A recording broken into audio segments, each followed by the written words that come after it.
Hello friends, welcome to my channel. आइए आज हम एक बहुत ही इंटरेस्टिंग सी स्टोरी पढ़ेंगे जो कि अब्दुल कलाम साहब के बारे में है। इस स्टोरी के माध्यम से आपको correct pronunciation, parts of speech जैसे noun, pronoun, adjective, adverb, articles के बारे में जहाँ ज़रूरी होगा जानकारी दी जाएगी और जो टफ वर्ड्स हैं उनके बारे में भी आपको बताया जाएगा।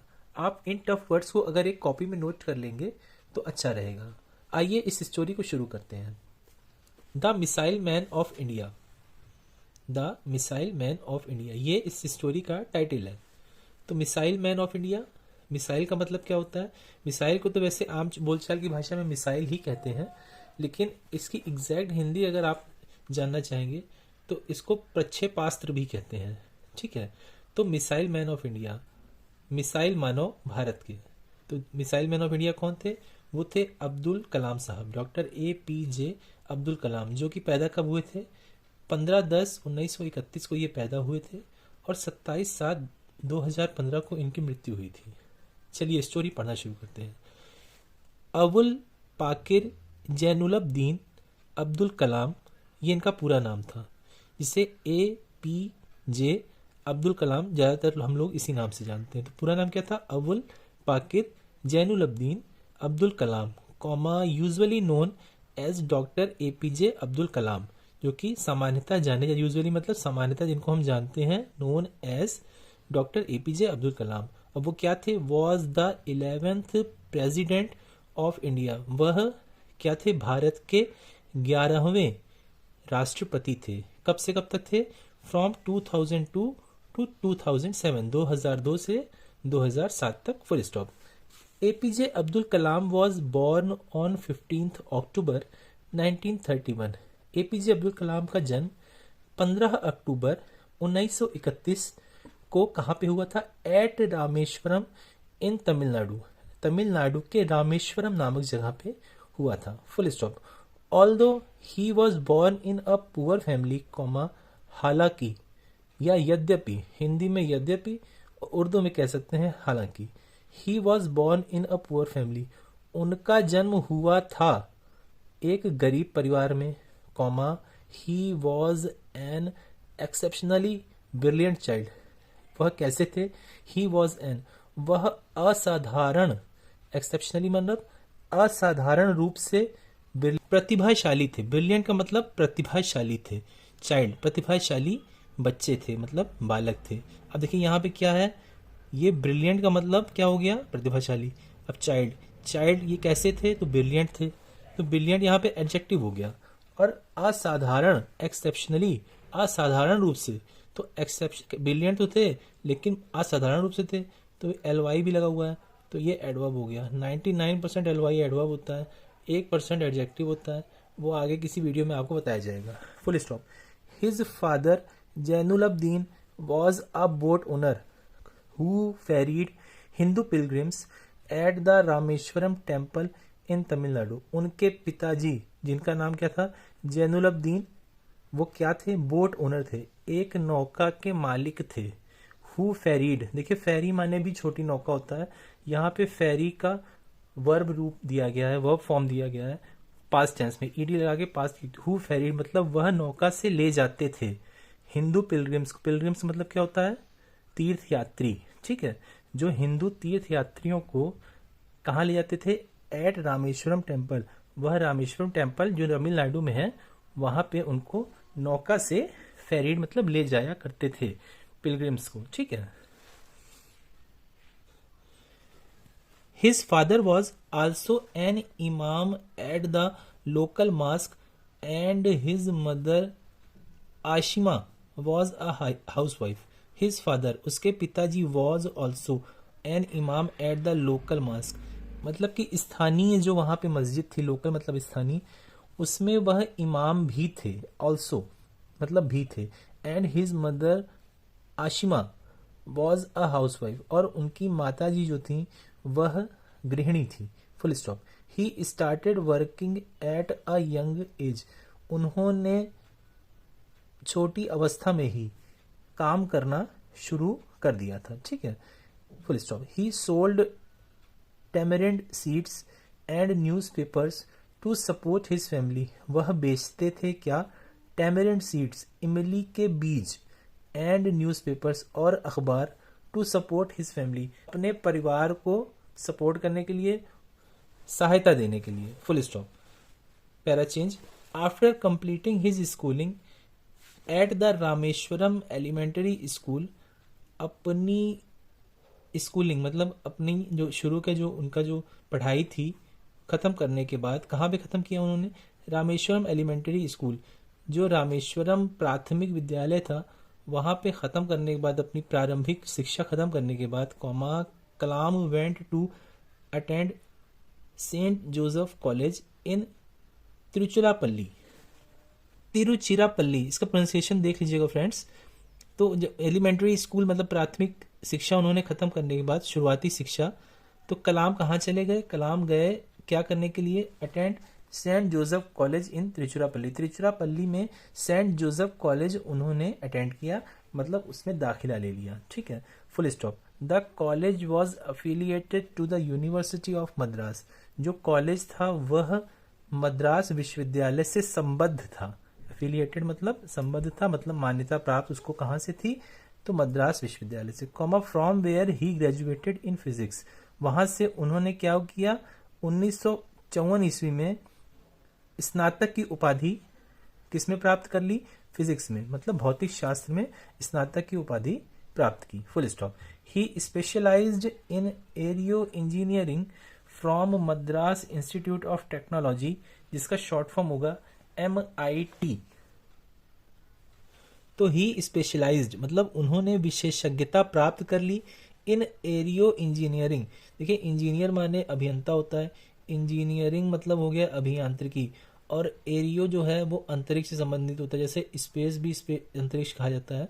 तो उन्होंने क्या प्राप्त कर ली? स्पेशलाइज हो गए, किसमें हो गए? तो एरियो इंजीनियरिंग में हो गए, मतलब अंतरिक्ष अभियांत्रिकी में। कहाँ से? From Madras Institute of technology, MIT से, मतलब मद्रास तकनीकी संस्थान से स्पेशलाइज्ड हो गए। ठीक, full stop, para change. Doctor Abdul Kalam was a great scientist. Doctor Abdul Kalam जो थे बहुत ही महान, बहुत ही बड़े वैज्ञानिक थे। Full stop. He was made the chancellor of the institute of space science and technology. उनको बना दिया गया, he was made the chancellor, कुलाधिपति बना दिया गया। कहाँ का? Of the institute of space science and technology. कहाँ किस संस्थान का? तो स्पेस अंतरिक्ष विज्ञान एवं तकनीकी संस्थान का उन्हें कुलाधिपति बना दिया गया। ठीक है ना फ्रेंड्स, वर्ड्स बहुत अच्छे अच्छे फ्रेंड्स, इसको नोट कर लीजिएगा। Full stop. He worked in defence research and development organisation, जिसका शॉर्ट फॉर्म DRDO होता है। ठीक है, उन्होंने काम किया, कहाँ काम किया? तो डिफेंस रिसर्च मतलब रक्षा अनुसंधान एवं विकास संगठन, रक्षा अनुसंधान एवं विकास संगठन DRDO में उन्होंने 1958 में काम किया। And then joined Indian space research organisation, ISRO। फिर वह जुड़े, ज्वाइंट मतलब जुड़े किससे? Indian space research organisation, ISRO से, मतलब भारतीय अंतरिक्ष अनुसंधान संस्थान से जुड़े। कब जुड़े? 1963 में। ये फ्रेंड्स वही ISRO है जिसने अभी चंद्रयान 3 भेजा है, आप लोगों ने हाल ही की खबरों में सुना होगा। Full stop. He made significant contribution to Indian satellite. उन्होंने दिया, क्या दिया? सिग्निफिकेंट मतलब महत्वपूर्ण, कॉन्ट्रीब्यूशन मतलब योगदान दिया, टू इंडियन सैटेलाइट भारतीय उपग्रह में, और and also in the missile programme of DRDO। और जो DRDO का मिसाइल प्रोग्राम था, जो कार्यक्रम था, कौन सा कार्यक्रम था? तो मिसाइल कार्यक्रम मतलब प्रक्षेपास्त्र कार्यक्रम जो था DRDO का, उसमें भी उन्होंने योगदान दिया। Full stop. As a project director, अब देखिए प्रोजेक्ट डायरेक्टर मतलब, ये डायरेक्टर का मतलब होता है निदेशक, और प्रोजेक्ट का मतलब होता है परियोजना, मतलब एज अ परियोजना निर्देशक, मतलब project director of SLV-3। SLV का मतलब होता है सैटेलाइट लॉन्च व्हीकल, उपग्रह प्रक्षेपण वाहन 3 में। 2003 में, तो मतलब परियोजना निदेशक की तरह उन्होंने कार्य किया SLV-3 में। He contributed to the development and management of India's first indigenous satellite launch vehicle SLV-3। उन्होंने योगदान दिया to the development and management, किसमें? विकास में और उसके रख रखाव में। रख रखाव मतलब प्रबंधन, विकास और प्रबंधन में किसके? इंडियाज फर्स्ट इंडिजिनस, भारत के प्रथम स्वदेशी, इंडिजिनस मतलब स्वदेशी, स्वदेशी उपग्रह में। लॉन्च व्हीकल, स्वदेशी उपग्रह प्रक्षेपण यान। In injecting Rohini satellite in the orbit of the earth. Injecting मतलब होता है स्थापित करना। रोहिणी नामक उपग्रह को ऑर्बिट ऑफ द अर्थ, पृथ्वी की कक्षा में स्थापित करने में उन्होंने जो है डेवलपमेंट और मैनेजमेंट में जो है उन्होंने योगदान दिया था। ठीक है, full stop. His greatest contribution was in the field of missiles. उनका महानतम या बहुत बड़ा योगदान था, किसमें था? मिसाइल के क्षेत्र में, मतलब प्रक्षेपास्त्रों के क्षेत्र में। और कौन कौन से वो प्रक्षेपास्त्र थे? अग्नि, पृथ्वी, आकाश, त्रिशूल and Nag missiles were developed by him. ये सभी जो है प्रक्षेपास्त्र उनके द्वारा विकसित किए गए थे। Full stop. For his work on the development of ballistic missile and launch vehicle technology he is known as the missile man of India. ठीक है ना। फॉर हिज वर्क, उनका जो ये कार्य था किस पर था? On the development of ballistic missiles, विकास में, किसके विकास में? बैलिस्टिक प्रक्षेपास्त्रों के विकास में। एंड लॉन्च व्हीकल, और प्रक्षेपण यान की तकनीकी में। He is known as the missile man of India, इसीलिए उनको किस नाम से जाना जाता है? मिसाइल मैन ऑफ इंडिया, प्रक्षेपास्त्र मानव भारत के प्रक्षेपास्त्र मानव के नाम से जाना जाता है। Full stop, para change. Besides being such a great scientist, he was a great writer too. इसके अतिरिक्त कि वह एक महान वैज्ञानिक थे, वह एक महान लेखक भी थे। Full stop. He was written many books such as Wings of Fire, Ignited Minds, Target 3 Billion, Turning Points, India 2020, A Vision for the New Millennium, My Journey. Full stop. He has written many books. उन्होंने कई किताबें भी लिखी थी, such as जैसे कि Wings of Fire, मतलब कहने का मतलब कह सकते हैं कि आग के पंख। Ignited Minds, प्रज्वलित मस्तिष्क। Target 3 Billion, लक्ष्य 3 अरब। Turning Points मतलब मोड़ कह सकते हैं। India 2020 हो गया। A vision for the new millennium, मतलब नए सहस्त्राब्दी की दृष्टि। और एक उनकी और किताब थी माई जर्नी, मेरी यात्रा। Full stop. He has mentioned his dream of making India a developed country in his book India 2020। He has mentioned, उन्होंने इस बात को बताया है, his dream of making India a, कि उनका सपना है भारत को बनाने का एक विकसित देश। इन हिज बुक, किस किताब में बताया है? तो अपनी किताब इंडिया 2020 में इस बात को उन्होंने बताया है। Full stop. A vision for new millennium, जो नई सहस्त्राब्दी की दृष्टि है, उसमें वो क्या कहते हैं? His advice to the youngsters of the nation, उन्होंने जो राष्ट्र के युवा हैं उनको एडवाइस दिया है, उनको सलाह दी है। क्या सलाह दी है? कि ड्रीम ड्रीम ड्रीम, मतलब सलाह दी थी क्या? तो ड्रीम ड्रीम ड्रीम, स्वप्न स्वप्न स्वप्न, क्योंकि ड्रीम्स ट्रांसफॉर्म इनटू थॉट्स, जो स्वप्न हैं वह विचारों में परिवर्तित होते हैं, transform. And thoughts result in action, और जो विचार हैं वह एक्शन में परिवर्तित होते हैं, विचार ही हमारे कार्य रूप में परिणत होते हैं। कहने का मतलब ये है कि आप स्वप्न देखिए, स्वप्न आप देखेंगे तो वो थॉट्स में, विचारों में परिवर्तित होंगे, और विचार होंगे तो ही जो है वो कार्य रूप में परिणत होंगे। फिर कहने का मतलब ये था। Full stop, para change. The government of India honoured him with Padma Bhushan in 1981, जो भारतीय सरकार दी, उन्होंने उनको क्या किया, ऑनर किया, मतलब उनको सम्मानित किया। किसे सम्मानित किया? पद्म भूषण से 1981 में सम्मानित किया, फिर पद्म विभूषण से 1990 में सम्मानित किया, फिर भारत रत्न से 1997 में सम्मानित किया, फिर including Indira Gandhi award for national integration, फिर उनको इसके अतिरिक्त इंक्लूडिंग मतलब यह सब मिलाकर इंदिरा गांधी अवार्ड भी दिया गया। किस 1997 में किस चीज के लिए? राष्ट्र की एकता के लिए, नेशनल इंटीग्रेशन मतलब राष्ट्रीय एकता के लिए। Full stop, para change. ये देखिए, ये फोटो आप देख ही रहे होंगे। देखिए इसमें लिखा हुआ है receiving the Bharat Ratna from president KR Narayan, मतलब जो उस समय के राष्ट्रपति थे, है ना। भारत रत्न कब मिला था? तो भारत रत्न इनको मिला था 1997 में। तो उस समय राष्ट्रपति थे KR नारायणन, वो इनको भारत रत्न देखिए दे रहे हैं, ये रिसीव कर रहे हैं, मतलब प्राप्त कर रहे हैं उनसे।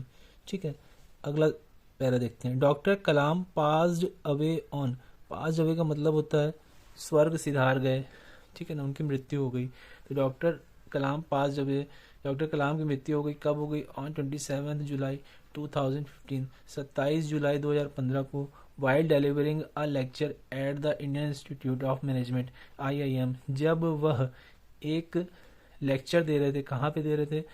मतलब अभिभाषण जिसे कह सकते हैं, मतलब व्याख्यान दे रहे थे। कहाँ पे दे रहे थे? तो इंडियन इंस्टीट्यूट ऑफ मैनेजमेंट में इन शिलोंग। कहाँ पे? भारतीय प्रबंधन संस्थान, भारतीय प्रबंधन संस्थान में। कहाँ पे है? जो कि शिलोंग में है, शिलोंग में दे रहे थे। मैं शिलोंग क्या है? मेघालय की कैपिटल है, राजधानी है, ध्यान रखिएगा। Full stop.